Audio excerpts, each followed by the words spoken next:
Give us your polished pitch. Give us what is nanopore? Yeah, so we're developing a 30-minute test for diagnosing bacterial infections, something that could function inside a physician's office to ensure they knew exactly what they were trying to treat before they prescribed an antibiotic. You also won last night. Give us your how do we make better weekdays? Well, the concept is basically eHarmony for jobs. So it's getting data that goes beyond the resume to make it easier for companies to hire folks who are likely to perform. Not only are these good elevator pitches, these must be short buildings because these are good. I like it. This is even faster than I thought. Daniel, same question. Diversify us. Well, the idea is that there are lots of ways for people to meet people that are similar to them in the same way that I met my wife through Match.com. But there aren't many ways for you to meet people that are in different social circles than you. So Diversify Us helps you cross those social circles and meet people who you are different. Maybe you share something, but you're different in some key ways. Perhaps you have different political standpoints or socioeconomic levels, and we're connecting disparate people. What are you going to do with the $50,000? We're going to use it as salary. We're going to hire an engineer. So we're going to bring a new team member on. So creating a job. I feel like this is kind of like, I kind of want to like talk to a songwriter and like, where did you get the idea? Or how in the world do you start writing a song? Where in the world does an entrepreneurial idea like this come from? How does the spark start?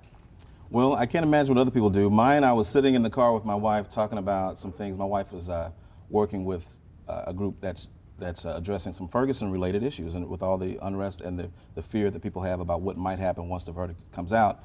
We were having a conversation, and I was thinking about Startup Weekend because I was going the very next day, and I didn't have an idea. But while we were talking, it occurred to me that we need, because my wife and I met through Match.com, how would I meet some people? Because I think that what happens is that people in these groups fear each other because they don't know anything about people in these other groups. And so we think that if we can connect people, create interesting conversations, and people realize, you know what, I have more in common with these people that I thought I was so different from.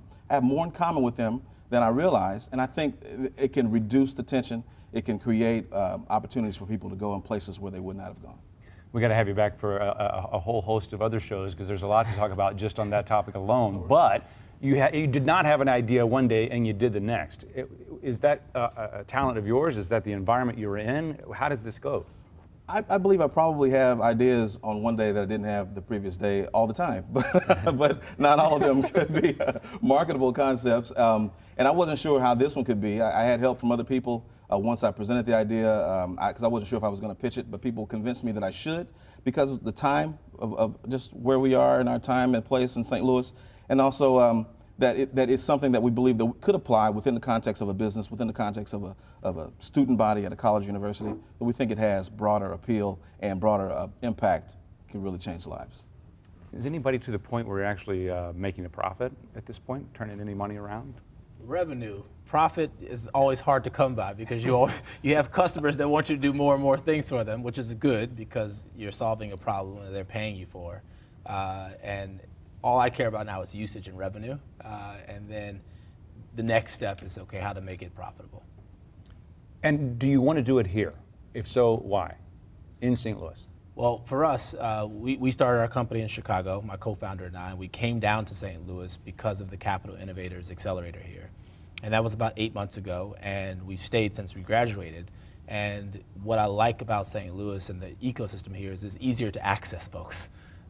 It's a smaller environment, and so you can meet somebody. They say you have to meet a guy here, you got to meet a gal there, and that meeting can happen the next day. And so my vision is to stay here, but you need the community rallying around startups like they are, because it's a great opportunity for everyone involved. Same experience for you? So we were here from the beginning. I'm born and raised in St. Louis, but yeah, I have had the same experience. It's been both impressive and very easy to make the connections we need to move this thing forward. People have been very willing to, from the beginning, when we were just just an idea. We didn't even own the technology yet. People have been really willing to give us their time. So yeah, I've had the same experience. Aside from larger checks, if you are given a magic wand and you can change or do anything to this community, what would it be to help your business, to help your ideas? Well, we certainly want to get the word out and get people to try to sign up on our website, diversifyus.com, if I can say, so that they can be a part of some of the early trials that we're going to do before we launch in January. At least that's the current plan. So if we can get a lot of people to try it out, we can refine our matching technique.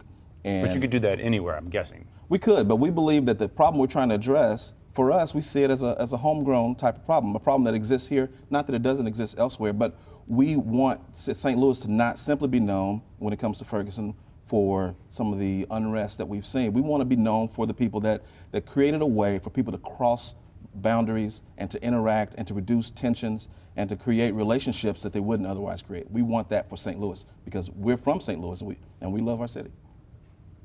Now that the incentives are, you've got the incentive to be here, is there an incentive to stay here? Well, and it's kind of answering both of your questions. I think if I waved my magic wand, I think I would encourage the business community to get more involved. There's three things entrepreneurs need, and it probably, in my opinion, in this order: a customer with a big problem, technical talent to build the solution, and then capital. And I think that if you have businesses in the community who are just willing to sit down and talk about problems, not let me see your solution and they decide if they want to buy it or not, but to sit down and talk about problems, it's our job to figure out a solution. But I think that engagement from companies can really spur innovation, and it actually will promote more entrepreneurship here in St. Louis. Is there talent here that you guys can draw upon? Yeah. That you need to build your business? Yeah, there's for the specific employers we're looking to hire, yes. I think there is, and kind of getting back to the original question, there is, in my specific area, one thing we are missing here locally is people that have done it before, molecular diagnostics, and succeeded and kind of exited and are now looking to get back. And I think that's something that is soon on the horizon because I think there's some companies that are close.